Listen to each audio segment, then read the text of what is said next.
Hi, I'm 𝗦𝗛𝗥𝗘, Chair of Peter's Ponderings Ministry. This is a ministry initiated by volunteers.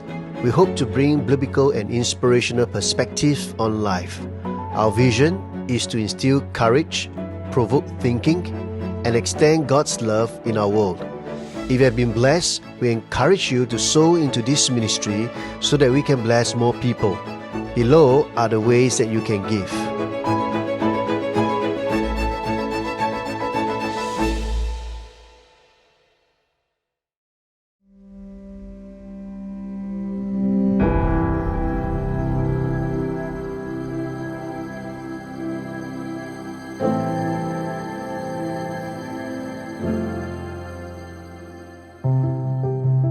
We exchange gifts on special occasions.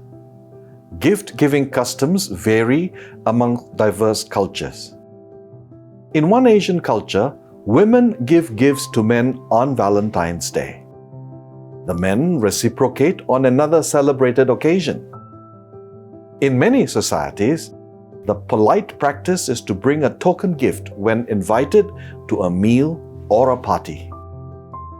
Frequently, the Chinese express modesty by declining a gift before accepting it. Those not in gift-giving cultures are more suspicious of the meaning and implications of favors and gifts and wonder about appropriate reciprocal obligations.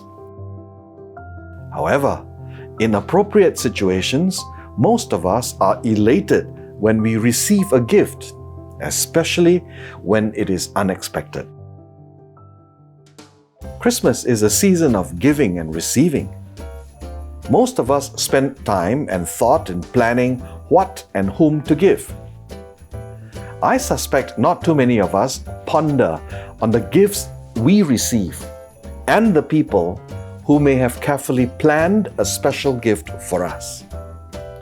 Quite naturally, we consider gift-giving an obligation to oil the social machinery of human relationships. We give to people we consider important to us, in whatever ways. While we hope the people we give gifts to will notice us, or at least our gifts, and perhaps return our regard for them, there are those who yearn we will do the same to them. We would be more conscious of the people who consider they have a relationship with us if we would be gracious recipients of their gifts. How then do we express the grace of receiving? Firstly, we need to be grateful. We need to thank the giver, who is reflecting God's generous nature. In giving us a gift, we are regarded as important to the giver for whatever reasons. The gift then becomes symbolic. It is an indication of someone's desire to bless us. In receiving the gift, we are accepting a blessing. That, in turn, connects us to God.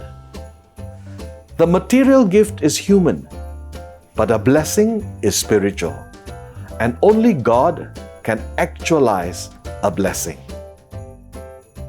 The gift symbolizes the blessing of the embrace of love, the assurance of acceptance, the promise of continued relationship, and an expression of the significance of my role and place in the giver's life. Giving a gift to someone significant to us usually means we give thought to the recipient. The focus is on the recipient. So, when I receive a gift, my first response is gratitude for the giver's indication that ours is a meaningful relationship. That usually means the giver is emotionally vulnerable in proffering a symbol of closeness. To receive the gift graciously is to be profoundly thankful to God and to the giver for the blessings symbolized by the gift. The deeper the significance of the gift, the more intense is the gratitude. Especially in the Advent season, we have to ponder the depth of Paul's awe as he writes rather excitedly, "Thanks be to God for His indescribable gift." Secondly, we need to use or consume the gift. Nothing offends quite like rejection. If we condescendingly refuse a gift because it is not my kind of gift, we may unwittingly reject the giver, especially when the giver has expended great effort and cost in procuring the gift. We feel gratified when the watch we gave as a gift is worn, or when the clothing we gave adorns the recipient on an important occasion. Somehow, we feel a warm sense of acceptance when our gifts are utilized. Maybe even a strange sense of pride of the connection between the giver and the recipient. It is even more meaningful when the gift is publicly appreciated by the recipient. A carefully chosen gift that is gratefully appreciated strengthens the relationship between the giver and the recipient. However, when the gift is ignored or laid aside, there is a sense the giver is not appreciated or adequately regarded by the recipient. Gracious recipients honor givers by using the gifts given to them when possible. Although he referred to food, Paul's injunction to Timothy holds true for all God's gifts. Everything God created is good, and nothing is to be rejected if it is received with thanksgiving. Receiving a gift gratefully is a powerful indication of acceptance and appreciation. Thirdly, we can share it. When a gift is appropriately shared, there is a multiplying effect. When the little boy's bread and fish meal was shared, the blessing was multiplied 5,000 times.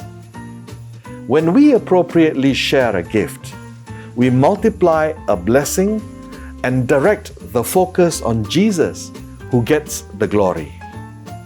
Sharing is a means of publicizing or witnessing. If we share a blessing, we are giving witness to the power of God. It is a public declaration of the worth of the gift, which in turn reflects the heart of the giver. Of course, not all gifts can be shared. Some gifts are intensely personal and can only be used by the recipient. But when a personal gift is significant to us, it can make us better people. And in so doing, we add to the gift. What we cannot multiply, we can add to. When that happens, we become gracious recipients. This Christmas, we may want to spend Boxing Day reflecting on the relationships symbolized by the gifts we receive. We may want to delay rushing to the store to change the size or color of our gifts and ponder on the meaning and significance of the treasures. That will open the door of our hearts to grace and love, which are at the heart of Christmas. Let God's people be marked by the grace of receiving. The Bible reminds us that Jesus came to His own people, but they did not want Him. But whoever did want Him, who believed He was who He claimed and would do what He said, He made to be their true selves, their child of God selves. The Word became flesh and blood and moved into the neighborhood. We saw the glory with our own eyes, the one-of-a-kind glory, like Father, like Son, generous inside and out, true from start to finish.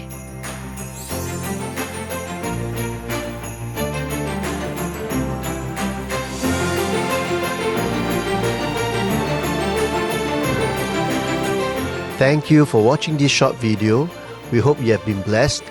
This is a question for this session for you to ponder and to discuss with your group.